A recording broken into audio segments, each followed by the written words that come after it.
नमो अरिहन्ताणं नमो सिद्धाणं नमो आयरीयाणं नमो वज्रायाणं नमो लोये सव्वसाहुणं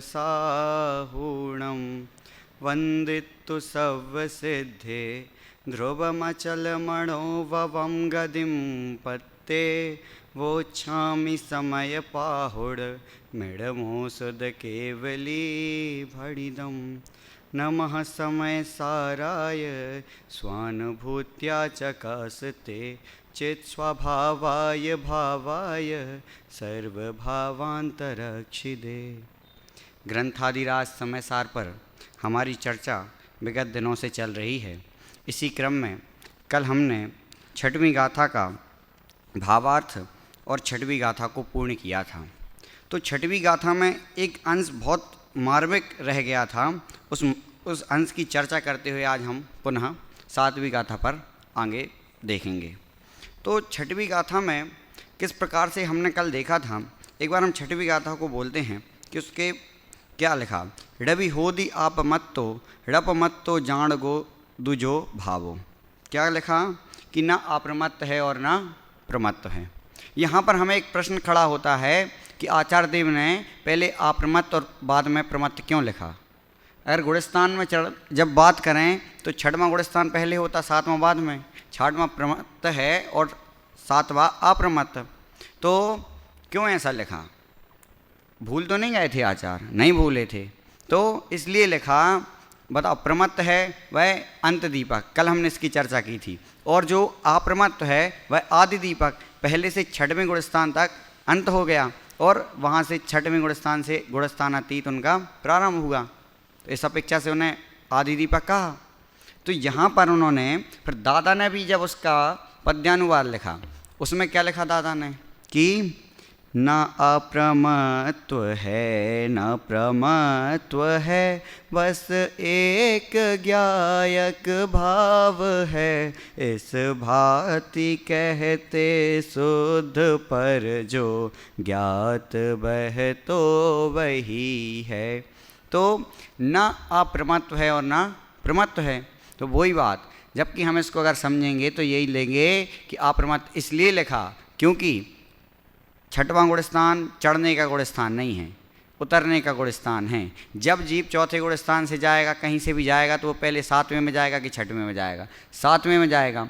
और जब आचार्य देव ग्रंथों की रचना कर रहे होंगे तो वह कितनी बार अंतर्मुहूर्त में शुद्ध उपयोग के काल में गए होंगे। तो और फिर जब वह वहाँ से उतरे तो छठवें गुणस्थान में आए, और छठवें गुणस्थान में आते ही साथ उन्होंने फिर ग्रंथों की रचना की। तो जब वह छठवीं गाथा को लिख रहे होंगे तो उनके मन में क्या था कि ना मैं अप्रमत्त हूँ ना प्रमत्त हूँ। वे तो अपने ज्ञायक स्वभाव का अनुभव कर रहे थे ना, और जब ज्ञायक स्वभाव का अनुभव कर रहे थे तो उसी चीज़ को उन्होंने लिखा कि ना मैं अप्रमत्त हूँ और ना मैं प्रमत्त हूँ। तो वही बता रहे कि यहाँ पर प्रमत्त और अप्रमत्त की विवक्षा कि पहले और बाद की विवक्षा क्या है। उन्होंने तो लिख दिया मैं तो एक ज्ञायक शुद्ध भाव हूँ। और जो यह है, इस प्रकार की हमने कल भावार्थ में चर्चा ली थी। अब आज हमारे लिए सातवीं गाथा को सुनना है। सातवीं गाथा में क्या लिख रहे हैं आचार्य, तो सातवीं गाथा का हम एक बार सातवीं गाथा को पढ़ते हैं। ववहारेणु बदिष्यदि नाडिस चरित दंसडम नाडम रविडाडम न चरितम न दंसडम जान गो शुद्धो। पद्यानुवाद पढ़ते हैं। दृग ज्ञान चारित जीव के हैं, यह कहा व्यवहार से, ना ज्ञान दर्शन चरण ज्ञायक शुद्ध है परमार्थ से। अब कल हमने गाथा में देखा था कि जो हमारा ज्ञायक स्वभावी आत्मा है तो वह पर्यायों से भिन्न है, देखा था।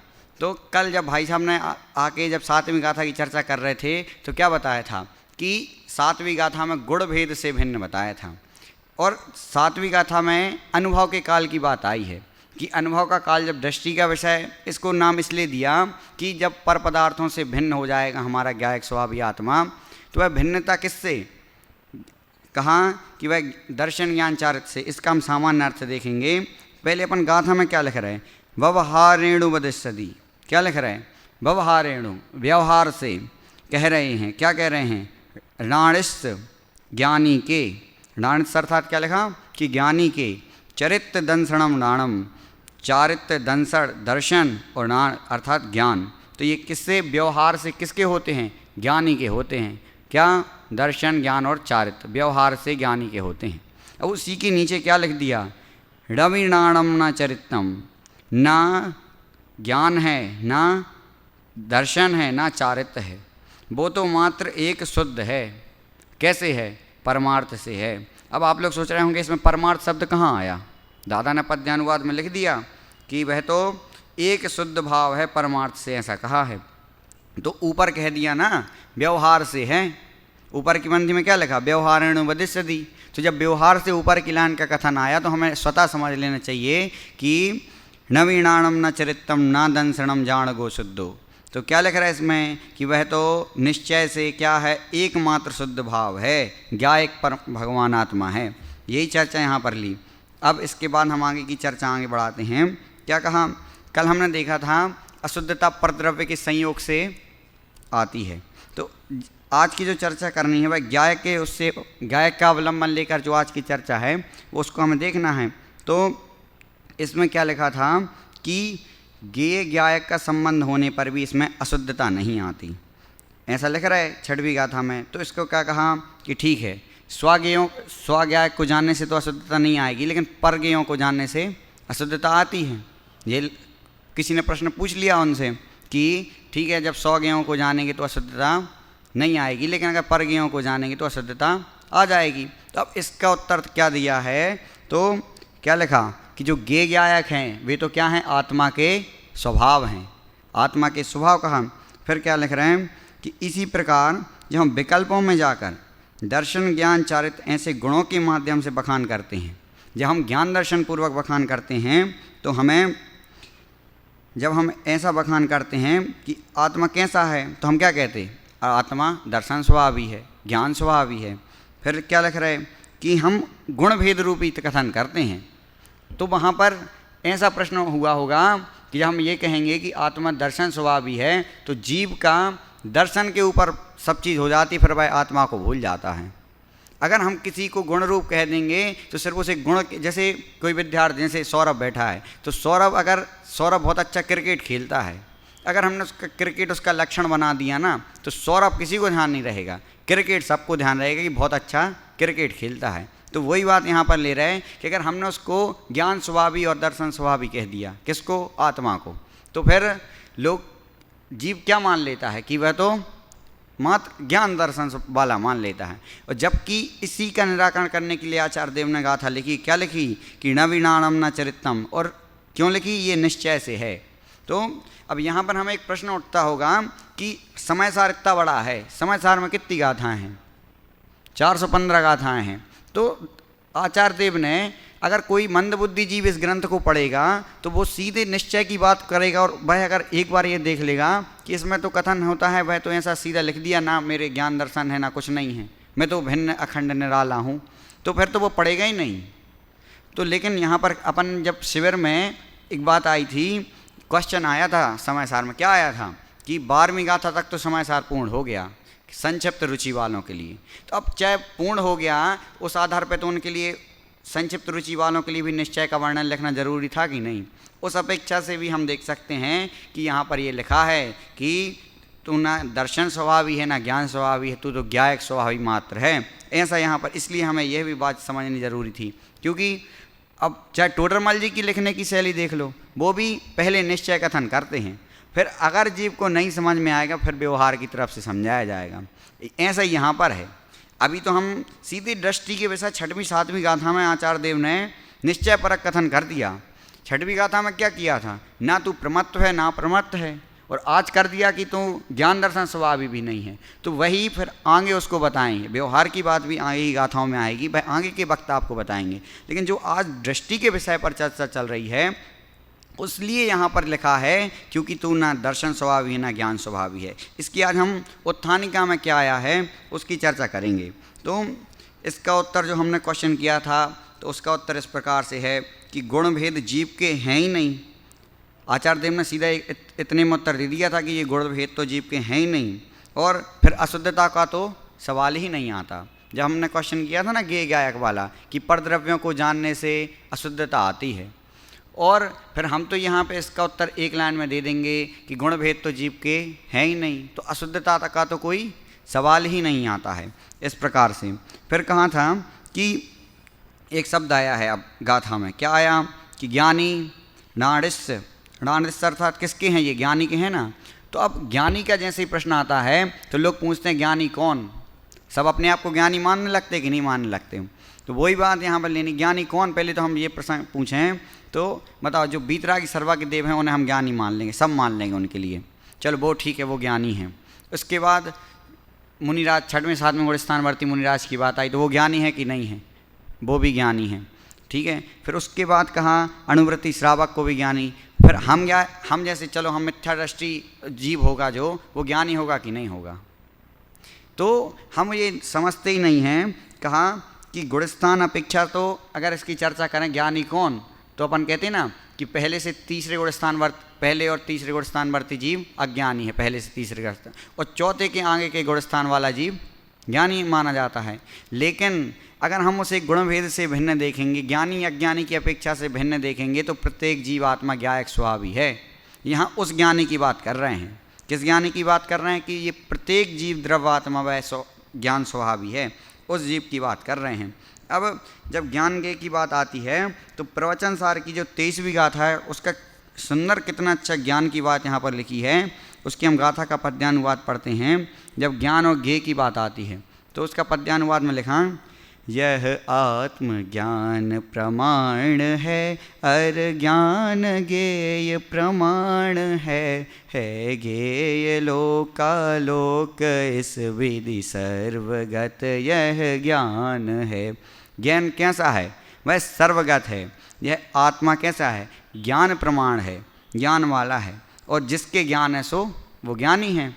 अब आत्मा के ज्ञान है तो वह ज्ञानी होगा। इस प्रकार से इसमें चर्चा ली ज्ञानी और की अपेक्षा से। तो इस प्रकार हमें समझना है कि इसमें अनुभव की बात की है। कहा कि अगर अनुभव होगा तो वह भेद बिना होगा, और अगर भेद होगा तो वहाँ अनुभव नहीं होगा। और ये 6वीं 7वीं गाथा है, वास्तव में अनुभव की गाथाएँ हैं, अनुभव के काल की गाथाएँ हैं। अगर तुम विकल्पों में रहोगे तो तुम अनुभव में नहीं आ सकते। विकल्प अगर तुम गुण भेद से देखोगे तो तुम कभी भी, जिस प्रकार से एक उदाहरण से समझते हैं, खीर का उदाहरण आता है। खीर में कितनी सारी चीज़ें डली होती हैं। जैसे खीर में किशमिश डली होती है। जैसे अपन के भोजनालय में खीर बनती है तो उसमें अपन क्या बोलते हैं कि हमें ऊपर का जो मसाला है ना वो दे दो। तो अपन अभेद रूप से खीर को देखते कि नहीं देखते। और अगर हमें खीर का संपूर्ण स्वाद लेना है तो उसे अभेद अखंड रूप देखना पड़ेगा। तो वही बात यहाँ पर ली कि अनुभव के काल में अखंड त्रिकाली भगवान आत्मा को देखना है। तो इसीलिए आचार्य देव ने इस गाथा में क्या लिख दिया कि मेरा स्वभाव कैसा है, ना मैं ज्ञान दर्शन स्वभावी हूँ, ना चारित स्वभावी हूँ, तो मैं तो एक त्रिकाली भगवान ज्ञायक आत्मा हूँ। वही कहा कि अनुभूति के समय व्यवहार है। तो इस प्रकार से कहा कि अगर तुम एक अखंड त्रिकाली भगवान आत्मा का अनुभव करते हो तो तुम इन सब से गुण भेद से रहित हो। इस प्रकार से आई चर्चा। अब हम एक छोटी सी चर्चा लें कि हमें जीव का लक्षण क्या बनाया जाता है। शुरू से जीव का लक्षण हमें पढ़ाया जाता, क्या पढ़ाया जाता, ज्ञान दर्शन स्वरूप ही पढ़ाया जाता। जीव का लक्षण बनाएंगे, क्योंकि अगर नहीं बनाएंगे तो हमारी पहचान कैसे होगी। जिसमें ज्ञान दर्शन है सो जीव, यही पढ़ाया जाता कि नहीं पढ़ाया जाता। तो ये कैसा कथन कह दिया, ये उस समय गलत कथन था कि सही कथन था, उस अपेक्षा वहाँ सही था कि नहीं था। तो फिर वहाँ कहते जिस प्रकार से हमारे माता पिता हैं तो वह हमारे हैं कि नहीं हैं, लेकिन वह व्यवहार से कथन कहा ना। तो जब तुम अपने को अखंड रूप देखोगे तो जब तुम्हारे लिए ना वो माता पिता तुम्हारे हैं और ना जैसे जो जीव का लक्षण बनाया ना वो भी तुम्हारा नहीं है। तुम्हारा तो क्या कहा कि ज्ञान दर्शन तो जीव के बताने वाले सिर्फ लक्षण मात्र हैं, और उन लक्षणों से तुम अभेद हो, अखंड हो। तुम तो इन सब से अभेद अखंड आत्मा हो, ऐसा अनुभव करना चाहिए। तो बहुत अच्छी इस प्रकार से एक उदाहरण लेते हैं जिस प्रकार से हम संपूर्ण दृष्टांत को समझ लेंगे कि जब अनुभव का काल आता है ना तो हमें जो पर चीज़ें जितनी भी हैं, पर द्रव्य हमारा कुछ भी नहीं कर सकते, और पर संयोग तो ठीक है, जब ज्ञान दर्शन की बात आई ना, वो भी हमें कुछ हमारे लक्ष्य नहीं बनते। हमारा प्रयोजन क्या है? हमारा प्रयोजन हमारे त्रिकाली भगवान आत्मा की प्राप्ति है कि नहीं है? उस प्रयोजन को साधते हुए बहुत अच्छा उदाहरण आता है। जिस प्रकार से अर्जुन था, अर्जुन को तो सब जानते कि नहीं, जब अर्जुन के गुरु थे द्रोणाचार्य, तो द्रोणाचार्य की जब शिष्य थे 5-6 शिष्य बैठे थे, अब उनने परीक्षा लेनी चाहिए, किसने? द्रोणाचार्य ने। द्रोणाचार्य ने क्या किया कि एक पेड़ पे एक चिड़िया बैठी थी, सब विद्यार्थियों से कहा तुम्हें क्या दिख रहा है? सब ने कहा, एक से पूछा निशाना लगाओ, चलो तुम्हें चिड़िया पे निशाना लगाना, चिड़िया की आँख पे। उदाहरण क्या होता है? एक देश होता है, हमें उससे सिद्धांत को समझना है। उदाहरण कैसा है? तो वह एक शिष्य उठा, उसने क्या कहा, क्या दिख रहा तुम्हें? उसने कहा मुझे पेड़ दिख रहा। दूसरे शिष्य से पूछा तुम्हें क्या दिख रहा? तो उसने कह दिया हमारे लिए चिड़िया दिख रही। तीसरे से पूछा हमें टहनियाँ दिख रही। अब पूछा अर्जुन से पूछा तुम्हें क्या दिख रहा? तो उसने कहा कि मुझे तो आँख दिख रही चिड़िया की। तो क्या वहाँ पर वो चीज़ नहीं थी? क्या थी? पेड़ भी। अब फिर अर्जुन से पूछा, अर्जुन ने निशाना लगाया और वह सीधे जाकर उसके ध्येय पर लग गया, जो प्रयोजन था जहाँ पर वहाँ लग गया। तो अर्जुन से बाद में पूछा कि ये चीज़ें थी कि नहीं थी, तुम्हें क्या दिखा? तो अर्जुन ने कहा थी तो पेड़ भी था, थी तो टहनी भी थी, लेकिन मेरा जो प्रयोजन था वो था वहाँ चिड़िया की आँख पर मेरा प्रयोजन साध्य था। ऐसे ही हमारा प्रयोजन साध्य हमारा ज्ञायक भगवान आत्मा है। तो द्रव्य ज्ञान चारित व्यवहार से कह रहे हैं ना, पहली लाइन में क्या लिखा? व्यवहारेण वदिष्यति णानस्य चरित्र दंसणम णाणम। व्यवहार से हैं, परंतु अगर हम दृष्टि के विषय की बात करेंगे, अनुभव के काल की बात करेंगे, अगर हम अनुभूति में प्रकट भगवान आत्मा की बात करेंगे, तो वहाँ पर ना हमारे ना जैसे उसके लिए वहाँ पर ना पेड़ था, ना टहनी थी, ना कुछ नहीं था, उसी अपेक्षा से यहाँ पर भी ना उसके ज्ञान होगा, ना दर्शन होगा, ना चारित्र होगा। ये कैसे? परमार्थ निश्चय पूर्वक कथन इसमें कह दिया यहाँ पर। तो यही हमारे लिए यहाँ पर समझना है। अगर नए अपेक्षा बात करते हैं अपन, तो ये कल अपन ने किस नए से बात की थी कि शुद्ध निश्चय नए से यहाँ पर कथन किया गया है। तो कह रहे हैं कि जो अनुपचरित सद्भूत व्यवहार नय होता है ना, वह क्या बताता है? भेद बताता है, वह भेद बताता है। लेकिन जो यहाँ पर चर्चा है वह किस नय से है? का परम शुद्ध निश्चय नय से चर्चा है, क्योंकि परम शुद्ध निश्चय नय तो उसमें अभेद बताता है। अभेद करके तुम्हारे लिए तुम्हें भगवान आत्मा बता रहा है। कौन सा नय बताता है? परम शुद्ध निश्चय नय। तो वही बात हमें यहाँ पर समझनी है कि हमारा ज्ञायक भगवान आत्मा तो परम शुद्ध निश्चय नय के विषय से समझना है, क्योंकि अगर हम इसको अनुपचरित असद्भूत व्यवहार नय से देखेंगे तो अनुपचरित अर्थात उपचार से रहित, और जिस प्रकार से इसके लिए क्या उदाहरण आता है?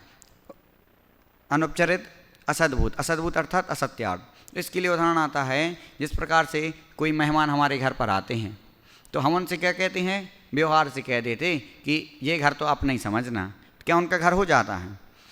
तो वहाँ फिर ये विवक्षा भी नहीं रही। फिर उसके बाद अगर इस उदाहरण को, क्योंकि फिर तो इसलिए हमें जो हमारा विषय है उस विषय को किससे समझना है? परम शुद्ध निश्चय नय का विषय है, क्योंकि वह हमें अभेद करके बता रहा। तो वह परम शुद्ध निश्चय नय के विषय से हमारा जो त्रिकाली भगवान आत्मा है वह उसी ना वो दर्शन स्वभावी है ना ज्ञान स्वभावी है, यद्यपि ज्ञायक भाव तो सदा शुद्ध ही है। हम में तो कभी बेकार आ ही नहीं सकता। आ सकता क्या? जिस प्रकार से कुछ भी चीज़ कह लो, जैसे पर पदार्थ, इसके बाद हम पढ़ते हैं उत्थानिका में क्या लिखा था? क्या लिखा? पर पदार्थों और उनके भावों से भिन्न होने के कारण यद्यपि यह ज्ञायक भाव सदा शुद्ध ही है। अब मुझ में तो पर पदार्थ है ही नहीं, तो मैं अशुद्ध कैसे हो गया? मैं तो ज्ञायक भाव सदा शुद्ध ही रहता है। जब तक यह ज्ञायक भाव अपने श्रद्धा ज्ञान चारित्र का विषय नहीं बनता, अनुभूति में नहीं आता, उसके शुद्ध होने का लाभ पर्याय में प्राप्त नहीं होता। कहते ना, कल भी अपन ने चर्चा की थी कि द्रव्य दृष्टि से तो हम सभी भगवान आत्मा हैं ही, और पर्याय दृष्टि में अगर हमने श्रद्धा ज्ञान चारित्र को विषय बना लिया तो वह हम पर्याय में भी शुद्ध हो जाएंगे। तो वही कह रहे हैं कि अनुभूति, फिर आगे क्या लिख रहे हैं? आत्मा में अतीन्द्रिय आनंद की कड़िका नहीं जगती। कब तक नहीं जगती? जब तक हम वास्तविक स्वरूप नहीं समझते। तो कल जो हमने पर्याय से भी गुण भेद से भी भिन्न है, पर्याय से भी पार है, जो साधकों की साधना का एक ही आधार है। 12 भावना में लिखा ना, तो साधकों की साधना का एकमात्र आधार क्या है? त्रिकाली ध्रुव भगवान ज्ञायक आत्मा है। और जब तक उसका आश्रय नहीं लेंगे, जब तक हमारी बुद्धि किसमें रमती रहेगी? द्रव्य ज्ञान चारित्र जीव के हैं, अगर इसमें रमती रहेगी तो हमारा कभी हमें सुख प्राप्त नहीं हो सकता। सभी गाथाओं में हमारा मूल प्रयोजन क्या है? सुख प्राप्त करना है कि नहीं? तो वही यहाँ पर बात की, अगर तुम सच्चा सुख चाहते हो और दृष्टि के विषय में एक ही बात आई है कि तो फिर जो तुम्हारे ज्ञान दर्शन और चारित्र हैं वह तुम्हारे नहीं हैं। इन गुण भेदों से भिन्न अपने आप को जानना। कल हमने पर्यायों से पार क्या जाना था कि ना अप्रमत्त है और ना प्रमत्त है, वही। इसके बाद आगे क्या लिखा है कि अनुभव के काल में गुण भेद भी नज़र नहीं आता। अनुभव के काल में ज्ञायक भाव जैसा नज़र आता है वह परम शुद्ध निश्चय का विषयभूत वही ज्ञायक भाव शुद्ध कहलाता है। तो हमने देखा ना कि जो गुणभेद वाला आत्मा किस नय से बताया था? परम शुद्ध निश्चय के विषय से बताया था। अब नीचे क्या लिखा है कि विकल्पोत्पादक गुणभेद भी व्यवहार होने से अशुद्धि का ही जनक है। तो क्या लिखा कि गुणभेद होने के कारण से अगर भेदात्मक बात होगी तो वह कैसे होगी? व्यवहार से होगी। तो व्यवहार होगी तो हम पूरे आज जो प्रकरण का हमने सार देखेंगे अगर जहाँ भी भेद होगा वहाँ सुख नहीं होगा। सुख तो एकमात्र ज्ञायक भगवान आत्मा में होगा। तो वही हमें समझना है कि ज्ञायक की बात आती है तो ज्ञायक के लिए एक बहुत अच्छी बात यहाँ पर लिखी है कि एकमात्र अनुभव करने योग्य कौन है? कहा अपना ज्ञायक भाव। तो उसके लिए क्या लिखा? बड़े पंडित साहब की एक पंक्ति पढ़ते हैं, क्या लिखा? नहीं सूर्य में अंधकार त्यों दुख नहीं ज्ञायक में, दुख का ज्ञाता कहो भले पर ज्ञायक नहीं दुख में। ज्ञायक तो ज्ञायक में रहता ज्ञायक ज्ञायक ही, गल्प नहीं यह परम सत्य है अनुभव योग्य यही। क्या लिखा? यह परम सत्य है। परम सत्य क्या है? ये खोखली बातें नहीं हैं। यह तो परम सत्य है कि अनुभव करने योग्य क्या है? एकमात्र ज्ञायक है। तो ज्ञायक कैसा है? न ज्ञान स्वभावी है, न दर्शन स्वभावी, न चारित्र स्वभावी। क्या नहीं सूर्य में अंधकार त्यों दुख नहीं ज्ञायक में? क्या सूरज में कभी अंधकार हो सकता है? नहीं हो सकता। उसी प्रकार से जो हमारा ज्ञायक भगवान आत्मा है उसमें भी दुख नहीं हो सकता। दुख का ज्ञाता कहो भले पर ज्ञायक दुख नहीं। तो वह ज्ञाता हो सकता है पर उसमें दुख नहीं हो सकता। ज्ञायक तो ज्ञायक में रहता ज्ञायक ज्ञायक ही। तो क्या लिख रहे हैं कि ज्ञायक तो किस में रहता है? सिर्फ अपने में रहता है। इसी प्रकार की इस गाथा में चर्चा आई है कि जो अपना ज्ञायक स्वयं भगवान आत्मा है वह कैसा है? वह तो अनुभव के काल में जब भी बात आएगी तो वह गुणभेद से भिन्न आएगी। इसका अपन पद्यानुवाद पढ़ते हैं, क्या लिखा है इसमें? दृग ज्ञान चारित जीव के हैं, यह कहा व्यवहार से, ना ज्ञान दर्शन चरण ज्ञायक शुद्ध है परमार्थ से। सामान्य अर्थ देखते हैं क्या लिखा कि ज्ञानी के अर्थात जो शुरू में चर्चा की थी ना नाण, इससे अर्थात ज्ञानी के ज्ञान दर्शन और चारित्र ये तीन भाव व्यवहार से कहे जाते हैं। निश्चय से ज्ञान भी नहीं है, दर्शन भी नहीं है, चारित्र भी नहीं है। ज्ञानी तो एक शुद्ध ज्ञायक ही है। मेरा स्वरूप ज्ञायक स्वरूप है। इस प्रकार हम सभी भी अपने ज्ञायक स्वरूप को पहचानें और अपने को गुणभेद और पर्याय भेद से भिन्न जानकर एक त्रिकाली शुद्ध ज्ञायक भगवान आत्मा का अनुभव करें और शीघ्र ही मोक्ष रूपी लक्ष्मी का वर्ण करें। इसी मंगल भावना से आज की बात को यहीं विराम देते हैं।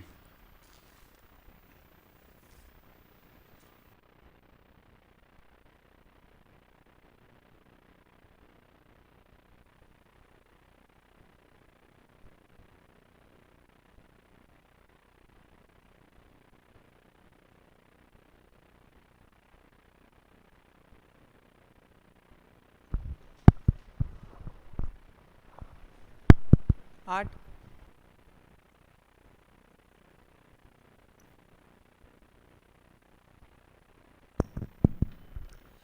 शास्त्री द्वितीय वर्ष के छात्र प्रवचन के क्रम में उत्सव जैन बक्सवा आज अपने द्वितीय दिन का व्याख्यान यहाँ पर कर रहे थे। भाषा शैली और आत्मविश्वास दोनों भी बहुत बढ़िया है। कल भी बहुत अच्छा रहा है और विषय बहुत अच्छे से तैयार किया है, स्पष्टीकरण से ऐसा लगता है। और इसमें बस थोड़ी सी दो तीन बातें बताना चाहूँगा। कल भी जो आप पद्यानुवाद का पाठ कर रहे थे छठी गाथा का और आज भी कर रहे थे, तो उसमें थोड़ा सुधार करें। प्रमत्व नहीं है, प्रमत्त है ना, तो दोनों जगह आप सुधार करें। प्रमत्त न अप्रमत्त है, न प्रमत्त है, न कि प्रमत्व है। भाव तो लगभग ये हो जाता है, लेकिन जो जैसा उच्चारण है ऐसे करना चाहिए। दूसरा, आज आपने छठी गाथा का समापन करके सातवीं गाथा प्रारंभ की। तो सातवीं गाथा की जो उत्थानिका है, उस उत्थानिका से आपको इसमें क्या चर्चा आने वाली है इसका विस्तार करना चाहिए था। आप डायरेक्ट सातवीं गाथा पर आ गए और उसका विस्तार शुरू कर दिया। सातवीं गाथा का विशेषार्थ तो बहुत बढ़िया प्रस्तुत किया है, लेकिन थोड़ा क्रम ध्यान रखें। पहले गाथा का सामान्य अर्थ करें, शब्दशः अर्थ करें, फिर उसका सामान्य अर्थ लिखा हुआ है उसका वाचन करके फिर जो उसमें विशेष बातें आई है वो आपको बतानी चाहिए थी। आपने थोड़ा सा क्रम आगे पीछे कर दिया। बाकी तैयारी बहुत अच्छी की, सातवीं गाथा की, छठी गाथा की भी अच्छी तैयारी की थी। इस तरह से अगर सभी विद्यार्थी सारी गाथाओं की तैयारी करें तो ज़रूर एक समय सार के अच्छे विद्वान बन सकते हैं। इस प्रकार सभी तैयारी करते रहें। अभी जब तक भाई साहब आ रहे हैं तब तक पाठ करने के लिए 2 विद्यार्थी आ जाए।